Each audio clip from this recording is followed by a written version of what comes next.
Good morning. Thought I'd take you guys with me around the fish room and see how I do my morning process. This process is every morning during the week when you got to get to work, 5, 6 in the morning. You try to do it as easy and as efficient as possible. When you have multiple tanks like this, you can't have all these tanks taking up a lot of time. You just have to kind of get in here. You got to feed them. You got to check the tanks, make sure everybody's good, make sure the filters are good. If you're running heaters in the tank, make sure the heaters are doing good. I have eliminated most of my heaters through an experiment. If you follow my channel, you'll see I did a video on that. Anytime you can reduce cost, definitely do it. So I do have 1 or 2 tanks in here, maybe 3 that still do use heaters for those particular fish that need it a little bit warmer, like your angelfish and your betas like it a little bit warmer. And I left the heater in the Mbuna tank. My house keeps all my tanks around 76 to 77 degrees, which is right in that range of tropical fish, but sometimes you just need that heater for a little bit warmer water. So but I'm going to take you around and show you what I do. Now I realize not everybody's like me. I'm a little bit anal and OCD with certain things, one of which is my tools, and the other thing is my fish and my aquarium hobby. I'm always monitoring things and trying to reduce the potential of making any mistakes or losing fish over something stupid. I've always been that way. Even when I'm leaving the house or whatever, I make sure all the doors are locked. Bed at night, same thing. I'm not one of them people that just go to bed willy-nilly and make sure the house isn't locked up. I don't want to be one of them statistics where, robber broke in, killed his whole family, which, can happen even with locked doors, but I like to give myself a higher chance. Plus, even if someone got in this house, I'd be met with some dogs and some guns, so. But that's getting a little bit off subject. Point of this video is to go around and show you what I do every morning with the fish room, and every night, by the way. If you're a little bit more proactive and you take a little bit more of initiative to do these things, you're going to reduce a lot of what I would call Darwin Award mistakes. I mean, mistakes can happen to anybody. I don't care who you are and how good you are. We're humans. We make human errors. But I wouldn't have it any other way. Maybe in the future we'll have some AI robots run around. You can program them to do these things for you, and all you have to do is enjoy the fish. Which, I don't know if I'd like that, because I like working in my fish tanks and doing water changes. But let's get right into it. So the first thing I do, I get the food open, and I go around and I open every lid on every aquarium around the entire room. That way I don't have to juggle opening lids and holding food at the same time.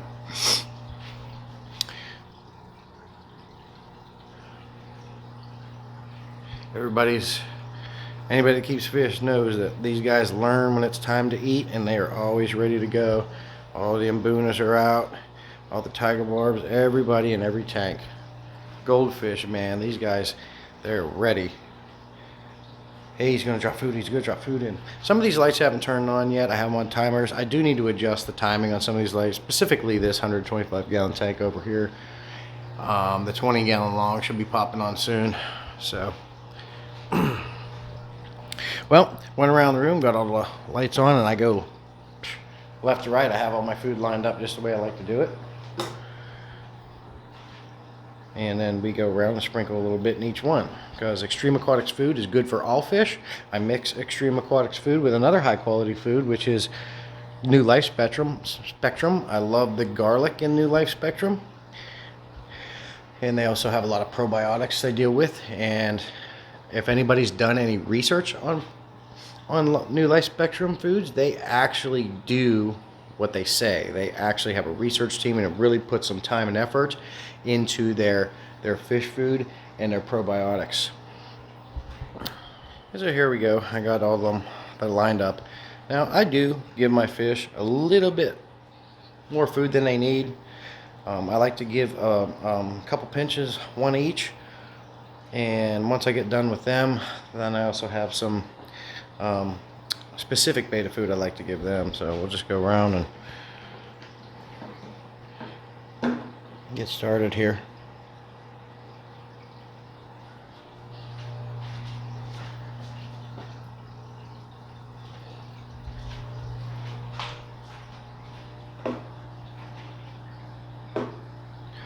getting low on Extreme Aquatics SoFly and Community Crave. I'm gonna have to get more of that. And what I do is I just mix those together. Made a video on that too. 3 quality foods mixed together, saves you time. In the morning you're getting ready for work, you don't have to open as many containers. As you can see, they love this food.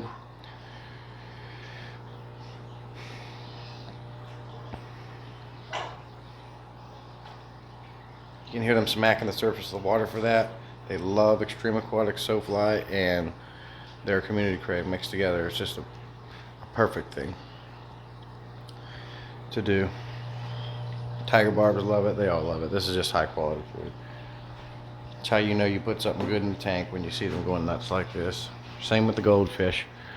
Goldfish get, all my fish get a mix between flakes and pellets. That big golden dojo loach over there running around, he eats a lot of different things. I did find some stuff he doesn't like. See him grab it up and kind of spit it out, and one of which is, I don't know, he's not real impressed with some of these algae wafers. Here's cichlid peewee going in the Boona tank.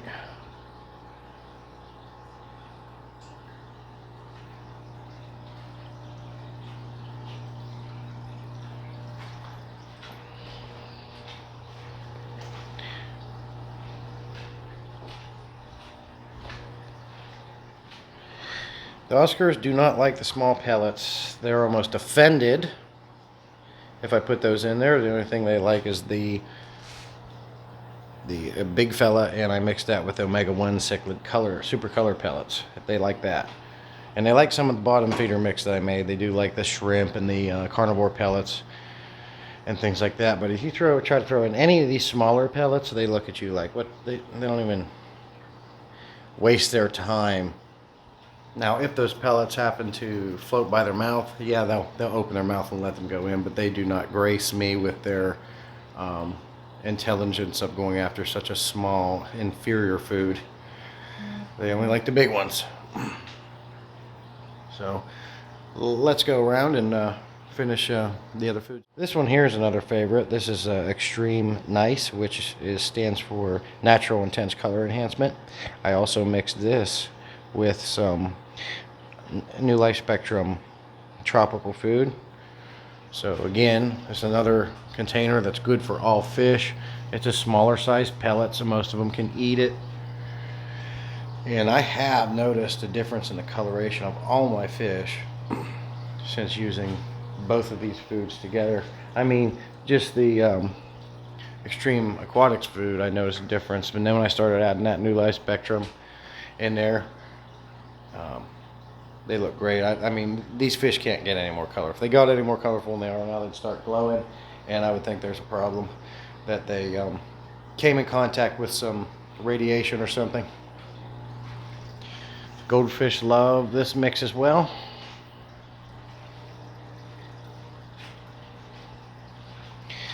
I noticed the dojo loach, he'll go around, pick up flakes, and there are some certain pellets he does like.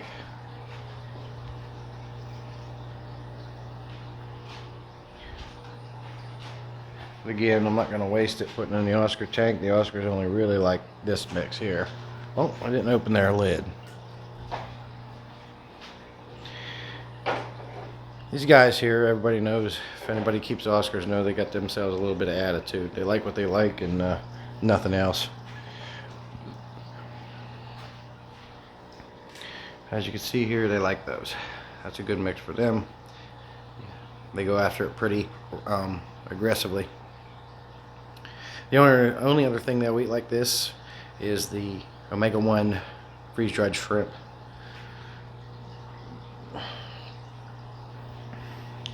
I watch them a little bit, kind of with all the tanks, and make sure most of the food gets eaten up. I've learned to be patient and make sure you do that.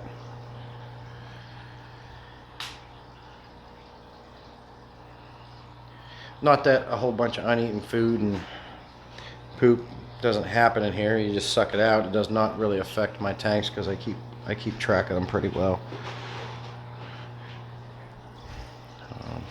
Oh. Let's go over to the parrot tank and feed those guys. Alright, I just put all the food that I put in one cap that I feed them.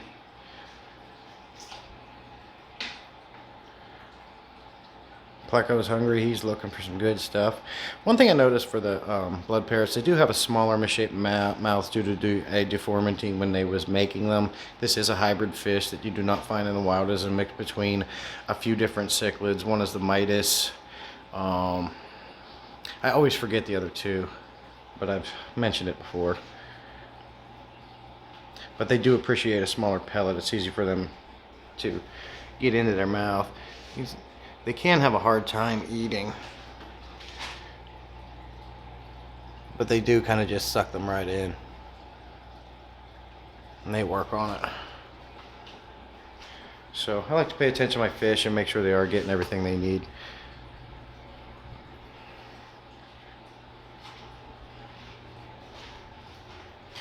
Back into the fish room / dining room. Okay, we're gonna grab some nano here. This is another good mix. I got extreme nano mixed with New Life Spectrum tropical, and which is good for a lot of my baby fish, small live bearers like this. The betas like it.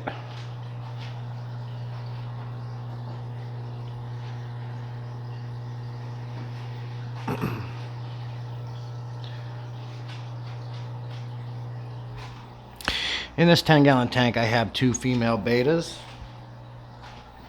and I also have 2 long fin Serpe tetras in here. The nano is good for them. Everything else I put in that you guys have watched so far too.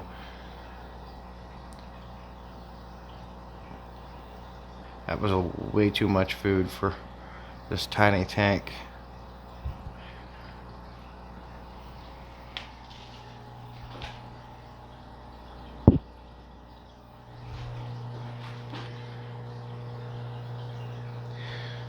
$20-gallon long, separated by the new Life with Pets tank divider. I also added in this tank the Fritz Nature Box. The water is getting darker. Got the Indian almond leaves in there. You know, everything that comes in the box is in there. I can't remember what it's all called. Little freaking pine cone looking things. I like to get some good nano in this Mbuna tank because I do have some babies in here, smaller babies, and they keep coming. But that goes around real good, as you can see, and everybody's going to get something to eat. Those babies are, if you can't see, you can see they're growing great. They're coming along well. I need to get these. All these babies have been blue. I got to get some yellow and more purples in here. I don't know how you say it, ACI. I call them Ace. That is one of my favorite Mbunas. I really love the purple and yellow. Come back here, there's another smaller one. Everybody's doing good and growing good in here.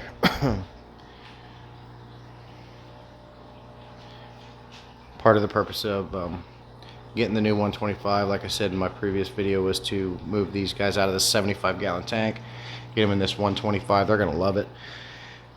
And with them keep having babies, they're going to have more room to claim, reduce aggression, and also, if I can, I'd like to buy some more Mbunas of a different color.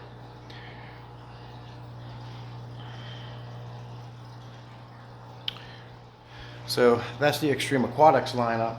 Now I have to jump over to some beta food, and I like to throw in some different things for the betas, like bloodworms. I like to put in the freeze-dried shrimp from the Oscars, and I like to put in tubiflex worms in a couple tanks. Those parrotfish love tubiflex worms. So get right back to you. So here I've got the New Life Spectrum beta food. Sprinkle a little bit in there for each of them.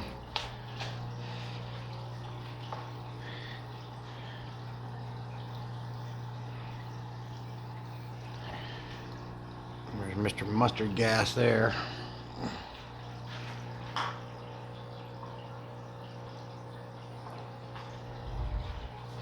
Let's get some of them omega-1 bloodworms.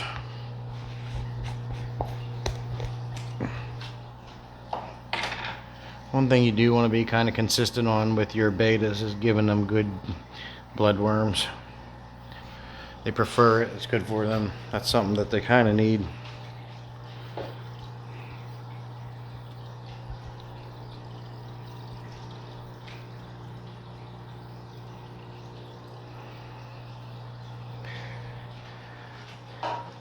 If anybody has any good suggestions on a good smartphone that has a pretty good camera for recording videos like this, let me know. This is an old device I'm using.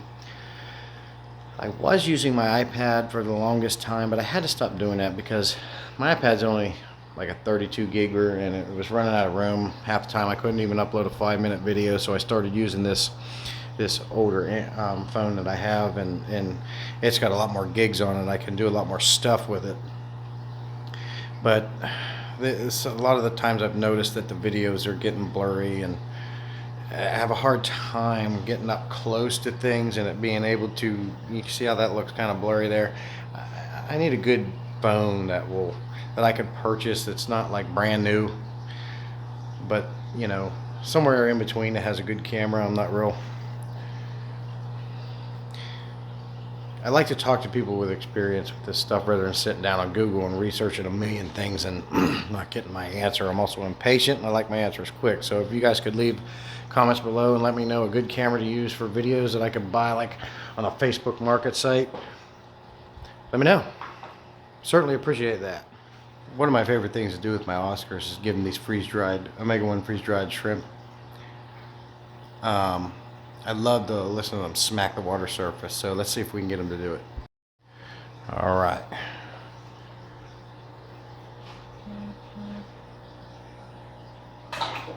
Oh yeah. That was good. They both did it at the same time. They attack these things like they're alive. They love these things. They don't even mess around about it. This is by far their favorite thing I give them to eat among anything.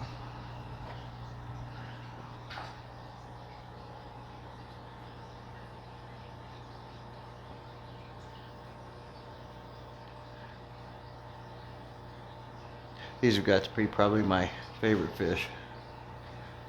I love my Oscars. This here's a fish I'll always keep.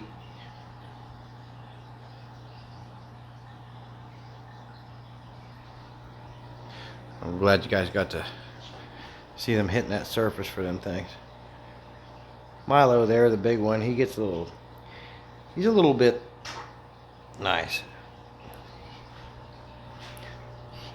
He's a little bit like a cat.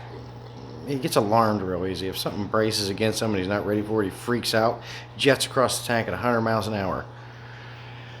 Which I don't like because he has damaged himself. He damages himself almost every time he does that. But I'm always able to fix it with some Seachem stress guard and he calms down. But he's the most finicky Oscar. And of course, when you're doing maintenance in this tank, if he's not in the mood, he'll come up and try to get your arm and your fingers. But by far one of my favorite fish. As you can see how much they like those. And once I get all the fish fed, I like to come over here. And I do have some thermometers in the tank, but this is just a quicker way when it's during the week. Just go around. I like to keep monitor of the temperature in every tank. That's 78. That one has a heater in it. This is 75 to 76 degrees. I pulled the heater out of this tank. It's not needed. Down here in a little 10-gallon, I've got about 75 degrees. There is no heater in that tank. I fear I might have to put one in it. I don't know if that's too cold for the betas or not. I think they'll be fine. Could they like it a little bit warmer? Yes. 78 degrees in this beta tank, and it is heated. You're talking about 3 more degrees warmer than the other tank. I left the heater in the Buna tank, like I said, and this one's sitting about 79. And this thing is accurate with the thermometers that I put in It's right in line with the thermometer. So if anyone's ever wondering, the Cobalt temperature scanner is pretty accurate. Of course, this is a goldfish tank. There's no heater in it, and it's sitting at 77 degrees. 77 degrees, which is, you know, and then goldfish are a little bit of a different fish. They're very adaptable. They're very awesome fish. I don't know if you guys knew it, but goldfish are very special. These guys can actually start converting that ammonia in the tank to oxygen and live. And I have a story that I experienced to prove that. The light came on in this 125. This is unheated now, and it's sitting at 77, 76 degrees. All the goldfish in this tank will be moving to this tank. And when that's done, I can make some changes to this, get it ready, because the Mbunas are going to go over to this tank. But I'm going to have to add some sand, get the Texas Holy Rock over here, get the pH up in this tank, and also, yeah, that's pretty much it. I got to add sand. The sand's a little bit thin. Get the Texas Holy Rock over here, get the pH up where it's going to be, and once that's ready, I can move them over, and they're gonna love this extra room. And then I think what I'm going to probably do is move some fish out of here if I possibly can. I do not like the fact that I do have tropical fish with a cold water fish, but with the temperature being the same in pretty much every one of my tanks, excluding the ones that are heated with just a few degrees warmer, that doesn't hurt anything. And believe it or not, the angelfish, the goldfish that are in this tank, they get along. The only fish that these angelfish are aggressive to is their other angelfish. They do not bother anybody in this tank. And as a matter of fact, when big old silver fox comes derping around the tank, everybody gets out of his way. You see how big he is. And that's one reason I like goldfish. They're careless. They just meander around the tank and do what they got to do, and they have fun, and no one really bothers them. The only problem I do have is this pleco, and the same with the pleco in my parrot tank. Every once in a while they try to go after them and suck on their sides, but I stop that as soon as I can see it. But I do not like that. I got to figure out a solution to that if I can. See, he'll kind of do that, but he wasn't really looking for him. He was just going to his rock. But took the heaters out of the Oscar tank, and it sits at 77 degrees. So the ambient temperature, you know, keeps these tanks where they got to be. So why have heaters in the way? But that's it. I come around every tank, feed them. I like to check the temperature every tank. And the last thing I do is I'm going to go around and just make sure all my filters are putting out. Not clogged, not stopped. That's it. I do that every morning and every night.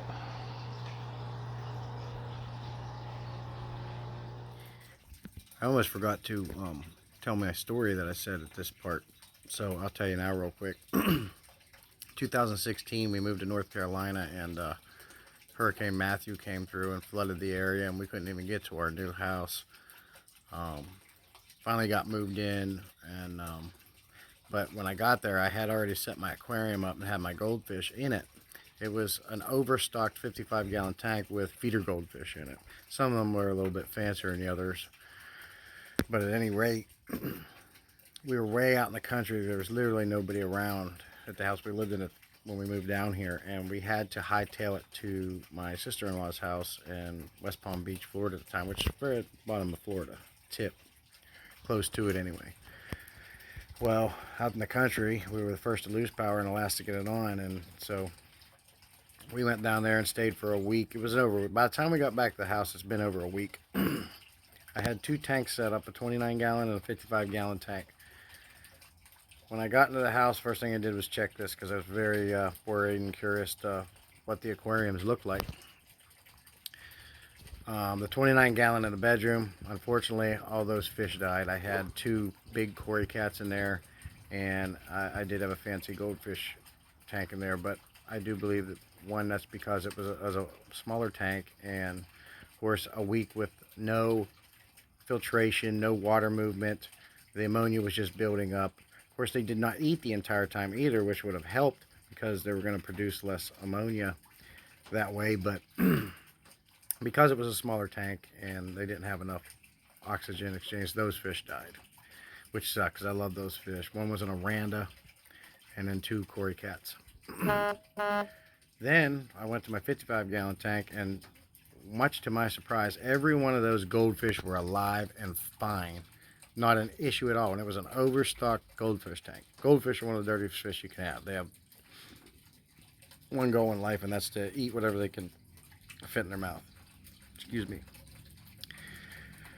But after talking with Dan over at Everyday Fish Keeping and doing some research, I found that how resilient and adaptive goldfish truly are. And one of the things I've learned, there's some documents out there. I can't remember the name of the thing he told me it was, but goldfish can literally, if they have to, they convert ammonia to oxygen and live off that. Now, any fish can go 1 to 3 weeks without eating and be fine. It's actually good for them to clean their digestive systems out. I wouldn't let my fish go more than a week without eating, and I don't do it now. But if I had to, they would be 100% fine, and that's with most fish. But if you can find that, I'm gonna ask him again, see what that was, so I can add that in this video later. Goldfish are truly a special fish, and for a lot of reasons, but one of them is how they've adapted and how they can have learned to become resilient. So that was my little personal experience with goldfish, so I can attest to that. And but moving on back to the video. One thing I am experimenting with is I put a big power head in the new 125 with these goldfish tank. Now, anybody knows that there are certain fish that don't like a lot of flow in the tanks. One is angelfish, they don't do with it well, and fancy goldfish. A regular goldfish like your comets and such, your feeder goldfish, which I've kept, they don't mind it. But the fancy goldfish can't deal with it well because they're not the greatest swimmers. They have all these big flowing fins, and a lot of flow kind of just takes them around the tank. But if you have a big enough tank, it's not a big deal. And even a 125-gallon tank, let me show you this big Fluval C power head I installed. It's the CP4. It's the biggest one they make because I needed that in this tank for when these Mbunas come over anyways. But I have an FX6 running this 125, which does great on the output on the right side of the tank, but I wasn't having a whole lot of surface agitation over here on the left, which I wanted to have a little bit more flow, which helps keep the tank clean and also helps aid in the gas oxygen exchange in the tank, putting more oxygen in the tank, which is also good for plants because it helps circulate and bring nutrition and you know, all the name's escaping me, all the nutrition the plants need to thrive, because I've been dosing all my tanks with Aquarium Co-op's Easy Green, and it gets everything you need in there, all your iron and minerals and stuff they need. Let me show you. So there's the CP4 running, and I have it angled up towards the surface of water. And what I like about the Fluval C power heads is they weren't kidding on the box. They do have a nice wide spread. You can see that with the way it hits the surface. And I always put my power head on the same size as my filter inlet, because what that does is it's going to flow over here, hit this side of the tank, come down and come back and take everything to the filter inlet so it can take it out and get rid of the waste.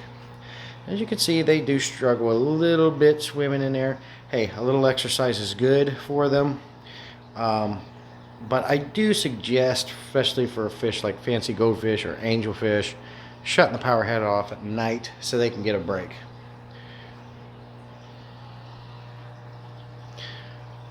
But they don't seem to bother with it. They don't mind it. They're getting around because the tank's big enough they can get away from the flow.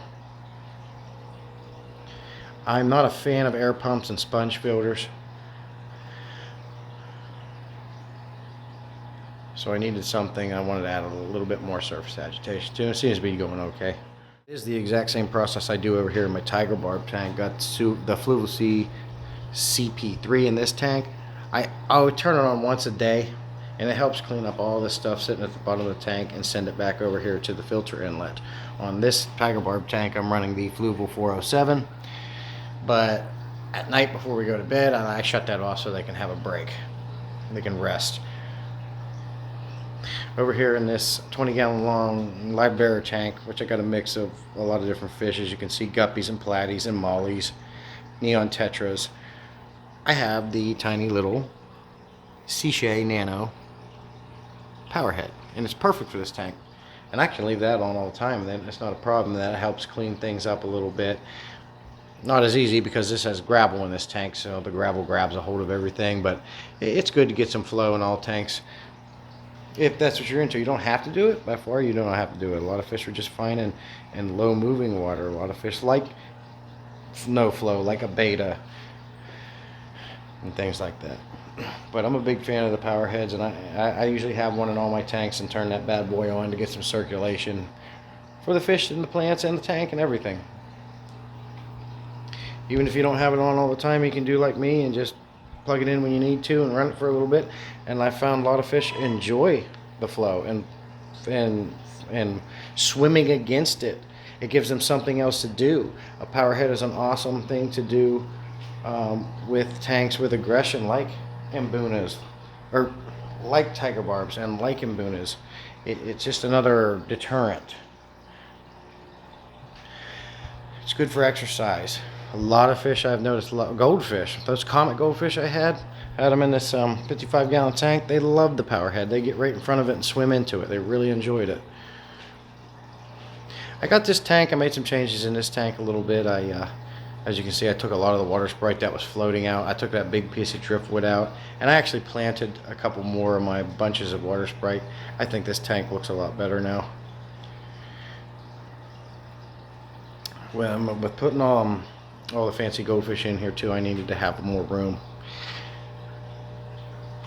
I'd like to have an angelfish specific tank too, but I hate to take these guys out of a 125-gallon and put them in a 75-gallon because they are aggressive to each other, and I like the fact that they have more room in here. So what my wife needs to do is go ahead and find me another 125-gallon tank, and I'll just have all 125-gallon tanks, and then I'll make that an angelfish specific tank.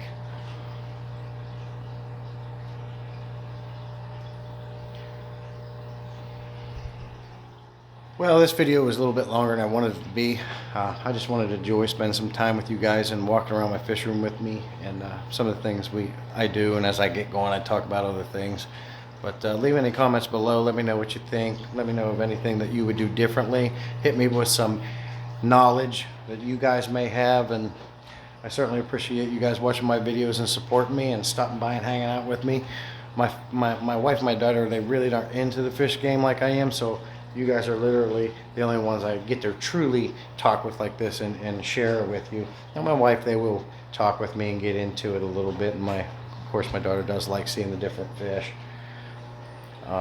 But they're just not into it like we are, so definitely appreciate you guys letting me share my hobby with you and joining me and going through my room with me. So until next video, guys, thanks again. I appreciate it. You guys have a good weekend. Happy Father's Day to all your fathers, and have a good one. I do have a live stream coming up whenever that woman's available that I told you about, the Alaska aquatic educator. As soon as she's done, settled into her new house and ready to go, she's going to give me the word, and we're going to do a live stream. I've been slacking on live streams lately. I've just been busy doing other things and stuff, so look forward to that coming out. So until next video, thanks guys.